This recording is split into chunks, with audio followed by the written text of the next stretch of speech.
Shalom, terima kasih telah bergabung dalam streaming Gerakan Pemuda GPIB Pelangi Kasih Lawang. Kiranya kita sebagai pemuda dapat selalu bersekutu walaupun dalam situasi apapun. Sebelum memulai ibadah Gerakan Pemuda, mari kita bernyanyi Mars Gerakan Pemuda.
Pemuda yang dikasihi Tuhan, mari berdiri untuk menghadap Tuhan dan menyembah-Nya, serta memuliakan nama-Nya, karena kasih setia-Nya bersatu atas kita.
Mari kita bersatu dalam doa untuk membuka ibadah pada sore hari ini.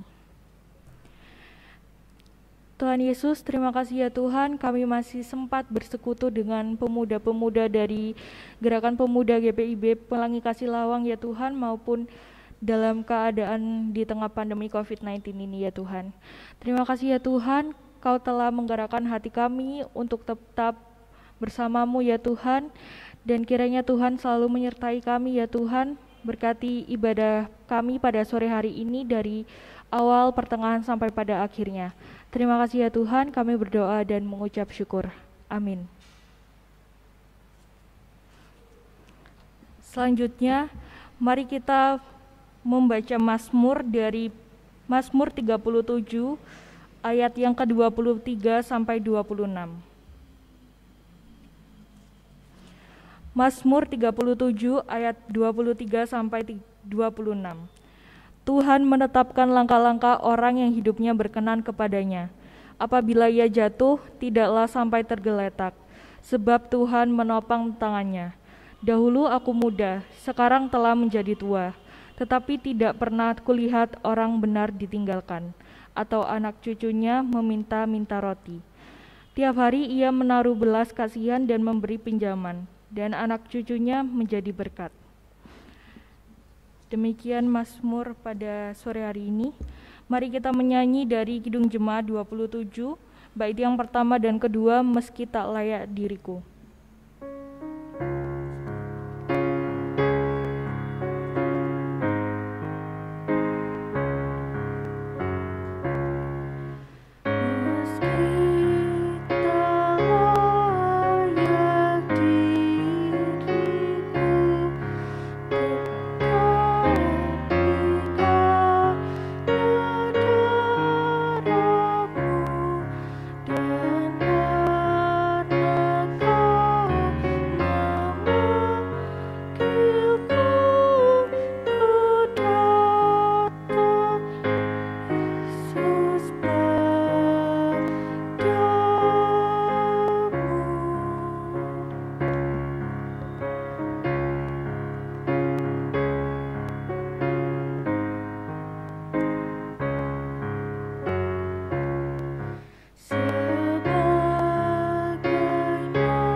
Saudara-saudara sekalian, mari kita membuka Alkitab kita yang terambil dari Hosea 6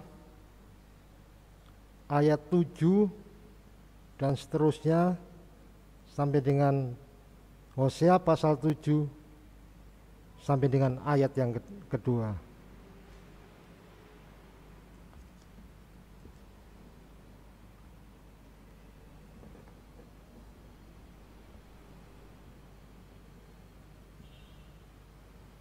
Kalau sudah ketemu, biarlah Alkitab kita tetap terbuka.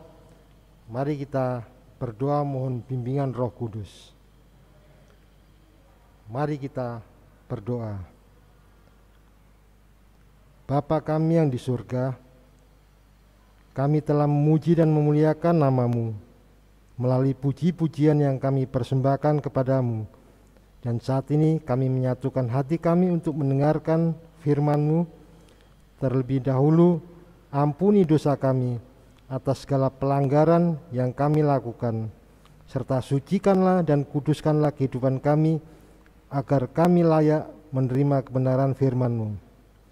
Ya Bapa, kami juga memohon kiranya Engkau mengurapi hamba-Mu yang akan menyampaikan firman-Mu, dan kiranya firman-Mu tidak berlalu begitu saja dalam kehidupan kami, tetapi mengubahkan hati kami untuk semakin setia kepadamu. Ya Bapa, kami juga memohon biarlah Roh-Mu yang kudus hadir di tengah kami dan menguatkan iman percaya kami kepadamu. Terima kasih Bapa.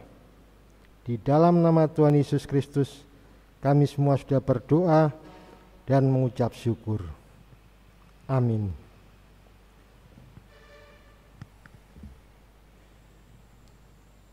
Mari kita berdiri untuk mendengarkan firman Tuhan yang akan dibacakan dengan menyatakan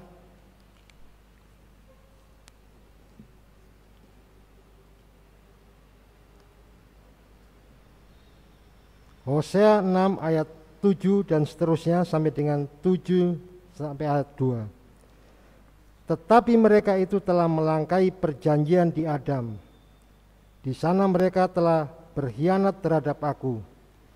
Gilead adalah kota para penjahat, penuh dengan jejak darah.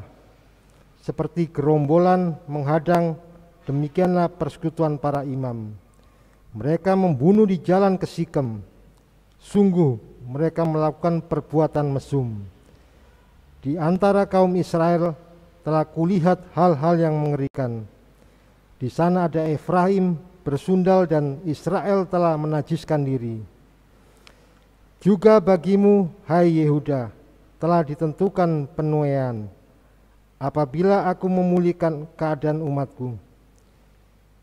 Apabila aku menyembuhkan Israel, maka tersingkaplah kesalahan Efraim dan kejahatan-kejahatan Samaria. Sebab mereka melakukan penipuan, pencuri mendobrak masuk, gerombolan merampas di luar, dan tidak terpikir mereka bahwa aku mengingat segala kejahatan mereka. Sekarang pun perbuatan-perbuatan mereka mengepung mereka. Semuanya ada di hadapan wajahku. Berbahagialah orang-orang yang mendengarkan firman Tuhan dan melakukannya dalam kehidupan sehari-hari. Haleluya.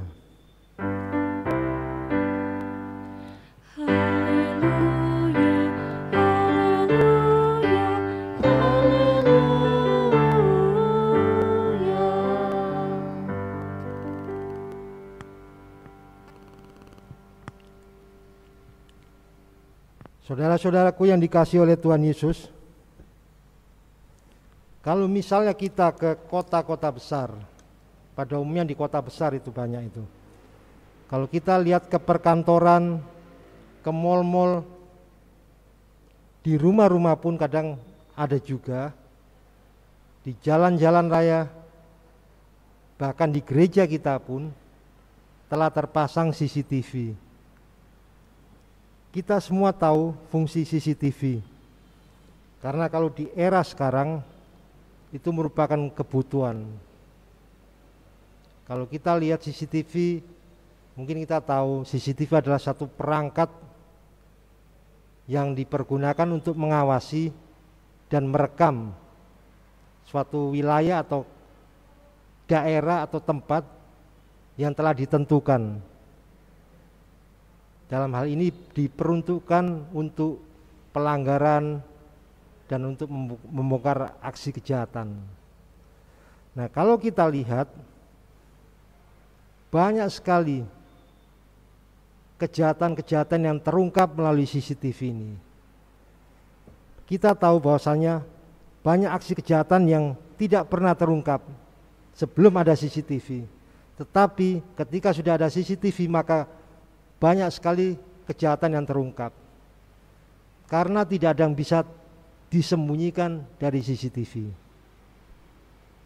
Saudara-saudaraku yang dikasihi oleh Tuhan Yesus Kristus, kalau kita melihat bahwasanya CCTV adalah buatan manusia, begitu hebatnya CCTV sehingga banyak sekali kita mengetahui gerak-gerik seseorang melalui CCTV. Tetapi tetap saja apa yang diciptakan oleh manusia mempunyai batasan. Kita melihat walaupun CCTV hebat, tapi yang terlihat hanya sebatas apa yang disorot oleh CCTV. Di luar dari sorotan tersebut kita tidak pernah akan tahu. Nah, kalau kita berbicara tentang hal yang tersembunyi, bagi manusia mungkin bisa disembunyikan dari sesama manusia, tetapi bagi Tuhan tidak ada yang tersembunyi, tidak ada yang bisa disembunyikan dari Tuhan. Kembali ke bacaan ini. Bacaan ini tentang bangsa Israel yang melakukan tindak kejahatan. Kita tahu semua bahwasanya bangsa Israel adalah bangsa yang besar, umat pilihan Allah, umat kepunyaan Allah, dan bangsa yang oleh Allah diharapkan untuk menjadi berkat bagi bangsa-bangsa lain yang ada di sekitar bangsa Israel yang belum percaya kepada Allah. Tetapi kita juga tahu bahwasanya bangsa Israel adalah bangsa yang tegar tengkuk, bangsa yang susah diatur, dan bangsa yang keras kepala. Dan satu lagi adalah bangsa yang sering mendukakan hati Allah dengan melakukan penyembahan-penyembahan terhadap berhala. Saudara-saudaraku yang dikasihi oleh Tuhan Yesus Kristus, kalau kita melihat bangsa Israel pada bacaan ini adalah telah melakukan suatu tindak kejahatan yang besar, yaitu mengkhianati Allah. Padahal kita tahu di dalam Alkitab Allah kita adalah Allah yang pencemburu, Allah yang maha tahu segalanya.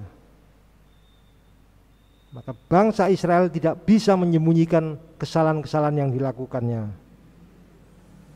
Nah, dalam bacaan ini dijelaskan potret pengkhianatan Israel dipaparkan di sini.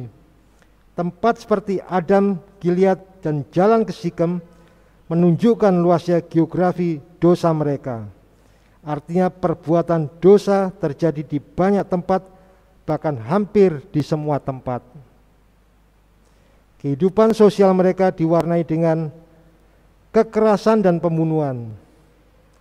Satu hal lagi yang lebih mengherankan, pelakunya adalah para imam. Para imam Israel ini yang seharusnya menjadi penuntun bangsa Israel untuk melakukan tindakan-tindakan yang baik, tetapi dijelaskan di sini justru para imam yang melakukan tindak kekejian. Mereka melakukan pembunuhan, penyembahan berhala. Otomatis semua orang Israel banyak yang terpengaruh oleh mereka. Akhirnya Tuhan menurunkan para nabi untuk menyelamatkan mereka, memperingatkan mereka. Dalam bacaan ini dijelaskan tentang Nabi Hosea. Nabi Hosea adalah nabi yang lahir di kerajaan Israel Selatan atau kerajaan Yehuda. Tapi dalam tugas pelayanannya Tuhan memimpin dia untuk melakukan tugas pelayanan di kerajaan Israel Utara. Tuhan berkenan memberikan kesempatan pelayanan bagi Nabi Hosea untuk melaksanakan pelayanan di Israel Utara, karena bangsa Israel Utara telah jatuh dalam kekejian, telah jatuh dalam dosa. Dan hal ini sangat mendukakan hati Allah. Mereka melakukan pengkhianatan terhadap Allah dengan melakukan penyembahan terhadap dewa-dewa.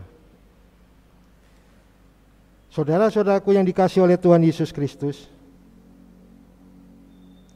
kalau kita lihat kelakuan bangsa Israel yang sering mendukakan hati Allah ini, selalu dimaafkan oleh Allah.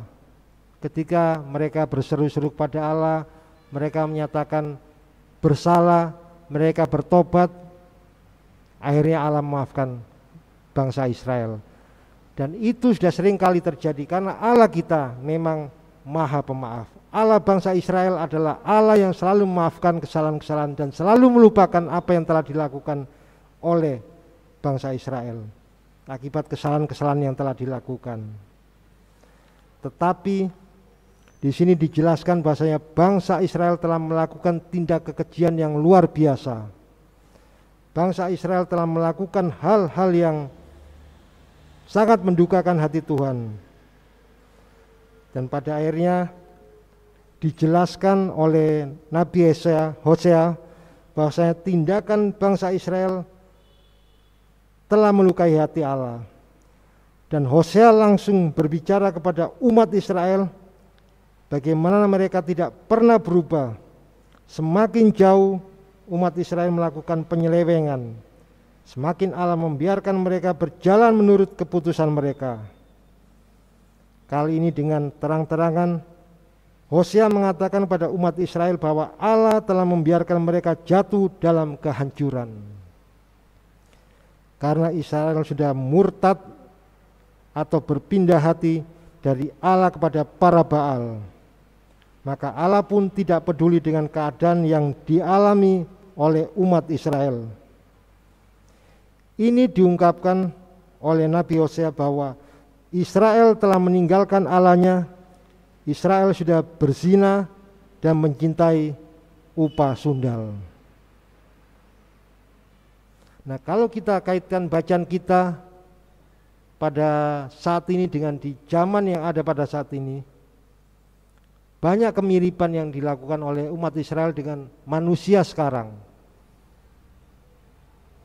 kita jangan beranggapan bahwasanya berhala-berhala tersebut pada saat ini adalah berhala-berhala seperti zaman dahulu, patung lembu emas, patung dewa-dewa orang-orang kafir dan sebagainya.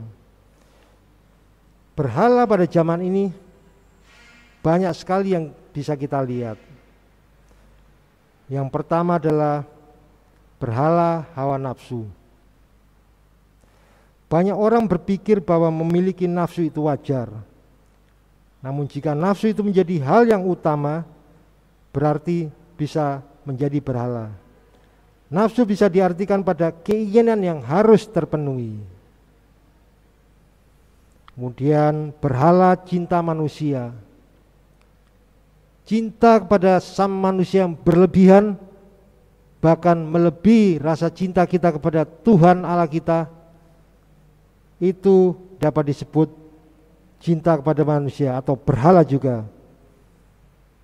Memang manusia pasti memiliki keluarga, kerabat dan sebagainya, dan wajar sekali apabila kita mengasihi mereka.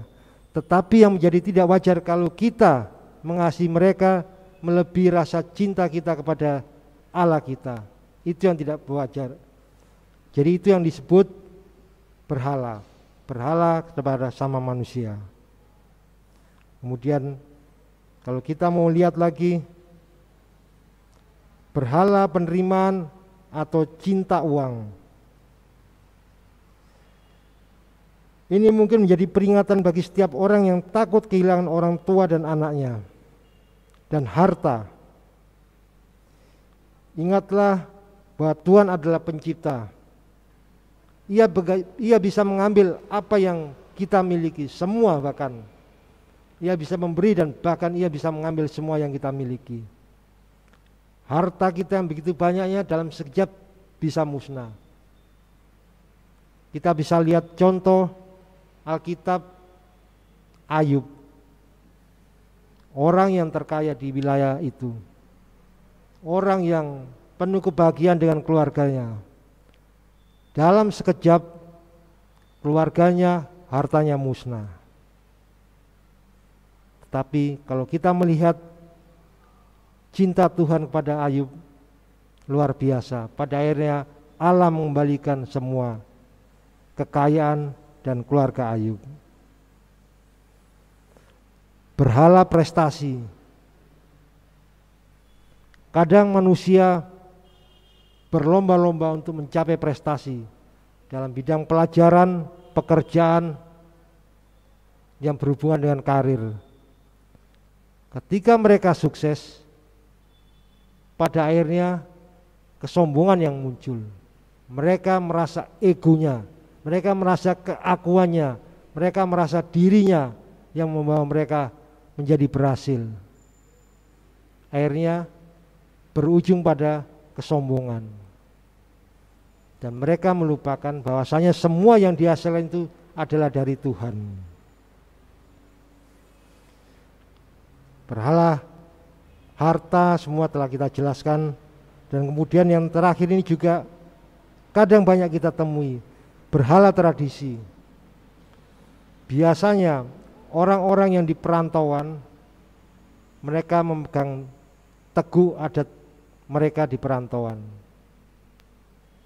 Apalagi yang mereka tetap tinggal di daerahnya, adat tersebut tetap mereka pegang. Tradisi mereka tetap kita jaga, tetap mereka jaga. Tetapi kecintaan mereka terhadap tradisi justru bisa menjadi bumerang ketika mereka terlalu mencintai, bahkan menomorsatukan tradisi daripada Tuhan. Kadang Tuhan dinomorduakan, tradisi dinomorsatukan. Kebanggaan mereka terhadap tradisi nenek moyang mereka, itu yang menyebabkan mereka dapat disebut memberhalakan tradisi. Itu kalau kita lihat kaitan orang Israel dengan berhala zaman sekarang. Karena dosa manusia, Yesus harus mati di kayu salib. Karena pengkhianatan manusia atas kasih Allah, Yesus harus menggantikan dirinya untuk menerima hukuman di atas kayu salib mewakili umat manusia. Dia berteriak, "Ya Allahku, ya Allahku, mengapa engkau meninggalkan aku?"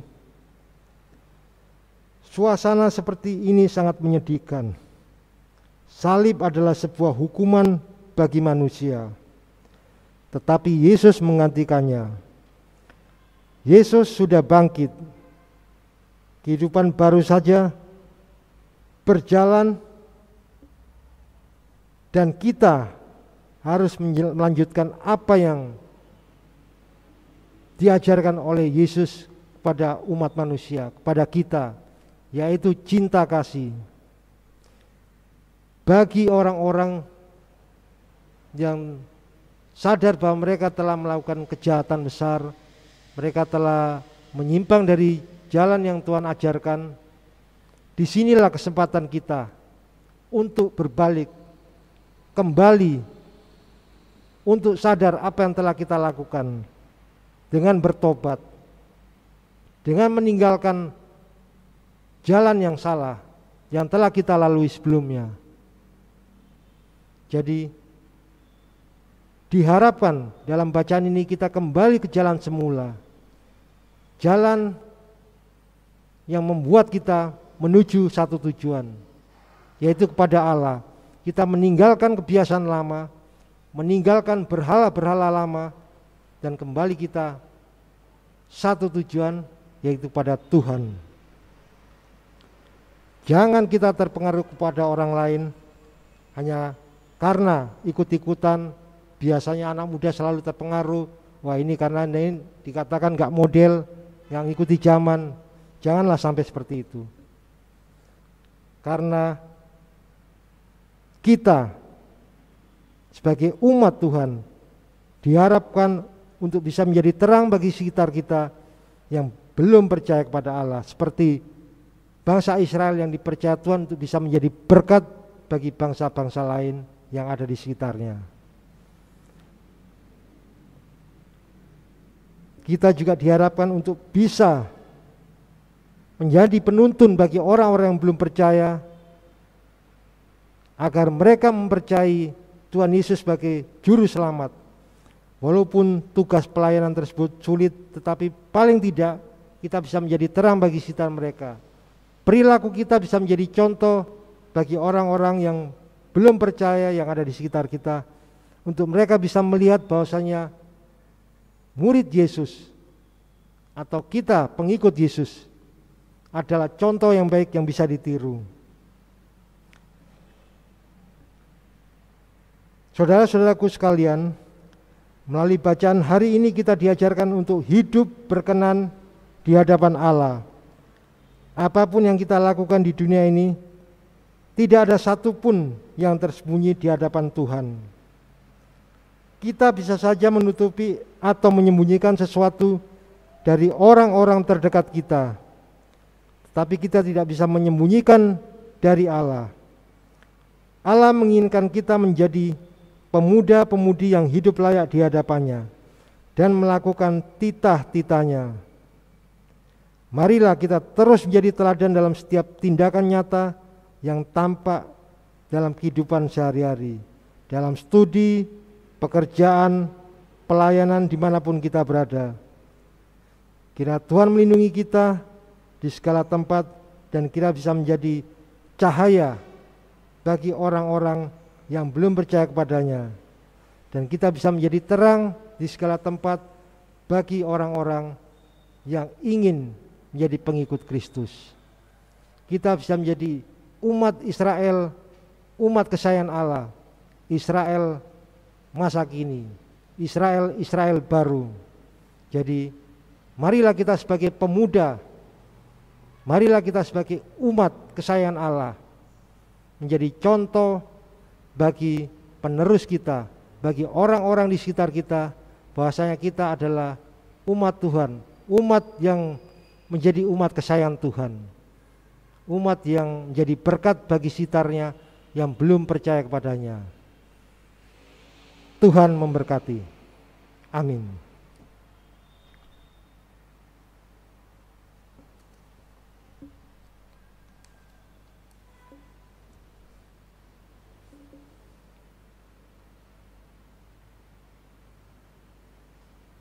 Mari kita memuji Tuhan dari Kidung Jemaat 424, bait 1 dan bait yang kedua. Yesus menginginkan daku.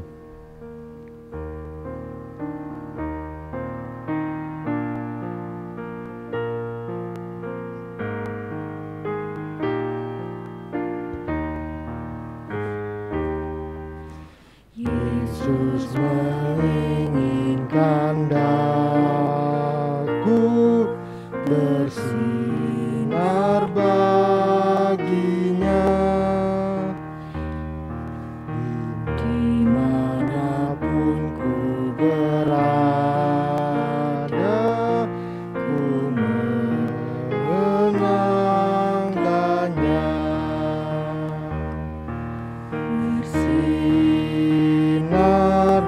Bersinar, itulah kehendak Yesus. Bersinar, bersinar, aku bersinar terus.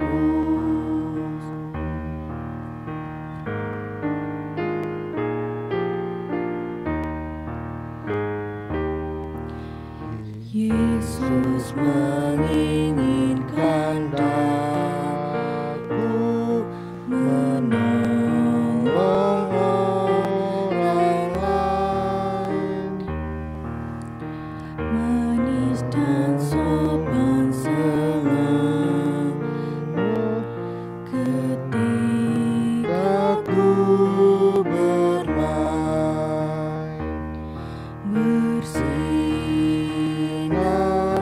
Bersinar, itulah kehendak Yesus. Bersinar, bersinar, aku bersinar terus. Mari kita berdoa. Ya Allah, ya Tuhan kami, Allah yang kami sembah di dalam nama Tuhan Yesus, Allah yang menganugerahkan hidup, kekuatan dan kesehatan bagi kami selaku umat ciptaan-Mu. Kami bersyukur ya Tuhan, karena kami diperkenankan lagi untuk datang ke rumah-Mu yang kudus dan memuji, memuliakan akan kebesaran nama-Mu. Ya Allah, ya Tuhan kami, pujian, doa dan firman telah kami sampaikan dan dengarkan. Biarlah itu semua menjadi kekuatan bagi kami dalam melangkah ke depan bersama Engkau. Karena kami percaya bahwa Tuhan selalu menyertai setiap langkah dalam kehidupan kami hari lepas hari. Pada siang hari ini Tuhan, kami menyampaikan doa syafaat kami, di mana kami percaya Tuhan bahwa sebelum doa-doa ini keluar dari mulut kami, terlebih dahulu Engkau telah mengetahui apa yang menjadi doa-doa kami itu, apa yang menjadi ungkapan syukur kami, dan apa yang menjadi pergumulan yang kami hadapi semua itu. Dan biarlah kami berdoa dengan sungguh-sungguh, penuh dengan iman dan keyakinan bahwa Tuhan berkenan akan doa-doa kami. Pada saat ini kami berdoa untuk sekolah, kuliah, dan pekerjaan yang kami hadapi. Di masa pandemi ini banyak persoalan yang terjadi. Kami tidak bisa bertatap langsung dengan rekan kami, baik di sekolah, di tempat pekerjaan, dan dimanapun juga banyak permasalahan yang kami hadapi. Tetapi kami percaya bahwa bersama-Mu selalu persoalan-persoalan pasti dapat teratasi dengan baik. Kami berdoa untuk orang tua kami, dimanapun juga berada, baik yang dekat dengan kami ataupun yang jauh dengan kami. Tuhan selalu melindungi, Tuhan tetap menjaga, memberkati orang tua kami dalam segala aktivitas kegiatan yang dilakukan, khususnya dalam pelayanan-pelayanan ada untuk hormat dan kemuliaan nama-Mu. Kami juga berdoa untuk bangsa dan negara kami dalam setiap persoalan dihadapi di negeri ini. Kira Tuhan berkati, membantu menyelesaikan, dan kiranya kerjasama terjalin dengan baik, mulai dari tingkat yang tertinggi sampai dengan tingkat yang paling bawah. Kami percaya bahwa toleransi pun akan dapat terwujud di negeri kami ini, sehingga kedamaian akan terjadi pula, dan kami bisa menjadi terang bagi sekitar kami, khususnya yang belum percaya dan berserah kepadamu. Kehidupan yang harmonis dapat terjadi di negara kami. Kami berdoa juga untuk teman-teman kami, saudara-saudara kami semua yang tidak bisa hadir pada saat ini karena permasalahan-permasalahan yang dihadapi atau kemungkinan kesehatan yang menjadi kendala bagi anak-anak untuk bisa hadir di sini. Tapi kami percaya bahwa hal-hal tersebut bukan merupakan penghalang bagi kami untuk memuji dan membesarkan nama-Mu. Tuhan berkati kami semua, untuk kami semua tetap setia dalam kehidupan kami semua kepada-Mu. Kami berdoa juga untuk program gerakan pemuda yang telah berjalan. Tuhan pimpin dan berkati selalu setiap program yang ada kira dapat terlaksana dan misi dapat terlaksana dengan sebaik-baiknya, sehingga melalui pula organisasi gereja khususnya pemuda dapat berkembang dan menjadi terang bagi sekitarnya, bagi orang-orang yang belum percaya kepada Allah, dan bagi orang-orang yang ingin mengenal Allah lebih dekat. Dan kiranya hamba-Mu ini khususnya para pemuda dapat menjadi berkat dan dapat memuliakan nama-Mu, menyiarkan nama-Mu melalui pelayanan dalam kehidupan mereka dimanapun juga mereka berada. Kami juga berdoa untuk ibadah sepekan ini Tuhan, dalam setiap pergumulan yang kami hadapi, khususnya para pelayan firman untuk menyampaikan firman-Mu. Tuhan bantu dalam menyelesaikan setiap pergumulan, sehingga ketika mereka menyampaikan firman-Mu, mereka dapat menyampaikan dengan penuh sukacita tanpa ada beban dalam kehidupan yang ada, sehingga Tuhan membantu memberikan pencerahan, ketenangan dalam hatinya, dan Tuhan berkenan menjadikan anak tersebut bisa menjadi terang bagi orang lain. Dan kami juga berdoa untuk hamba-Mu dalam menyampaikan firman ini. Kiranya Tuhan berkati selalu dalam kehidupan hamba-Mu bersama rumah tangga kami semua dan saudara-saudara kami semua yang membawakan liturgi, membawakan organ, serta kameramen, dan kehidupan kami semua di dalam gereja ini bersama keluarga besar kami semua dimanapun juga berada. Tuhan tetap pimpin dan sertai selalu untuk bisa saling mengingatkan, saling menyayangi antara satu dengan lainnya, dan kami bisa menjadi terang bagi orang-orang yang belum percaya kepada-Mu. Tuhan berkati kami semua dalam setiap pelayanan kami dimanapun juga berada. Tuhan pimpin dan sertai selalu. Kami semua semakin dekat dengan ajaran-Mu. Walaupun banyak kendala yang kami hadapi, tetapi ketika kami berpegang teguh kepada-Mu, semua pasti dapat teratasi, semua pasti dapat terlalui dengan baik. Terima kasih Tuhan. Masih banyak doa-doa yang belum kami semua anak-Mu sebutkan satu persatu, tetapi telah banyak pula doa-doa yang telah kami sebutkan satu persatu. Tapi kami yakin percaya bahwa Tuhan mendengarkan doa kami. Tuhan membantu mewujudkan apa yang menjadi kerinduan kami kepada-Mu. Tuhan pimpin dan Tuhan sertai selalu. Dengarkanlah doa kami Tuhan. Tuhan menjaga dan menyertai kami semua. Terima kasih Tuhan. Di dalam nama Tuhan Yesus Kristus, kami semua anak-anak-Mu sudah berdoa dan mengucap syukur kepada-Mu. Amin.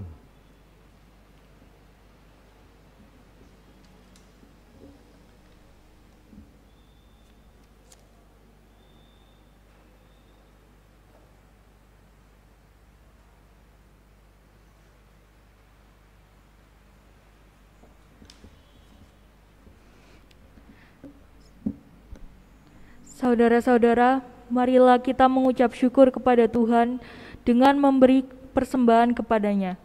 Ingatlah firman Tuhan dari Roma 11 ayatnya yang ke-36 yang menyatakan, sebab segala sesuatu adalah dari Dia, dan oleh Dia, dan kepada Dia. Bagi Dialah kemuliaan sampai selama-lamanya. Tuhan memberkati saudara dan persembahan saudara.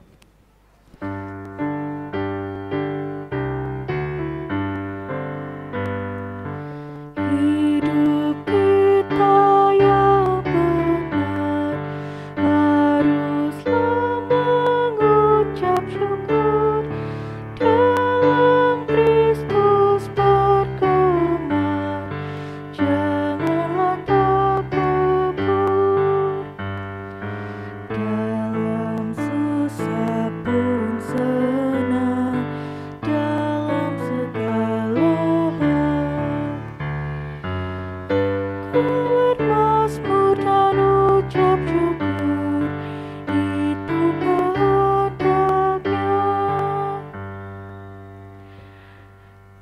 Saudara yang dikasihi Tuhan, mari berdiri untuk menyerahkan persembahan yang kita berikan ini kepada Tuhan. Mari kita berdoa. Tuhan, kembali kami berdoa kepadamu ya Tuhan. Kami bersyukur atas berkat dan kasih-Mu yang selalu ada atas kami ya Tuhan. Kami mau berdoa atas persembahan yang kami beri agar dapat memuliakan nama-Mu dalam gereja ini ya Tuhan. Berkatilah setiap tangan-tangan yang memberi maupun belum dapat memberi. Terima kasih ya Tuhan. Amin.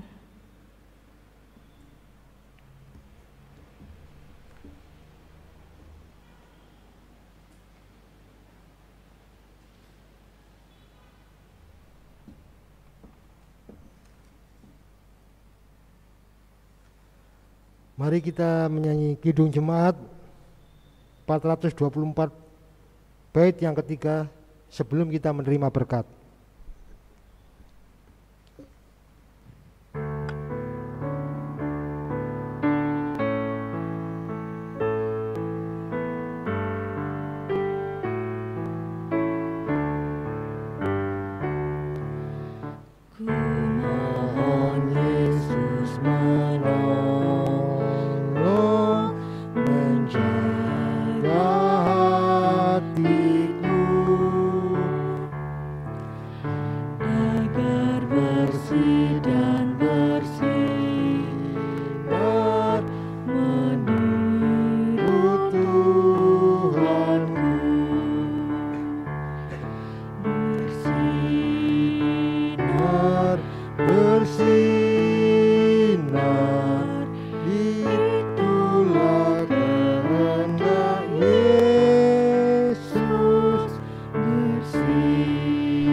Angkatlah hati dan arahkanlah pikiranmu kepada Tuhan serta terimalah berkat-Nya.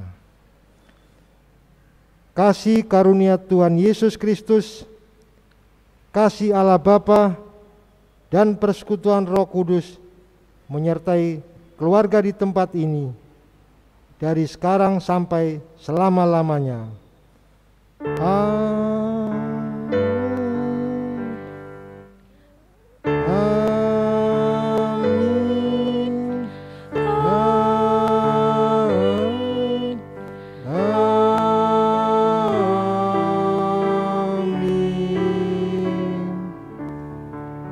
Ibadah selesai, saat teduh.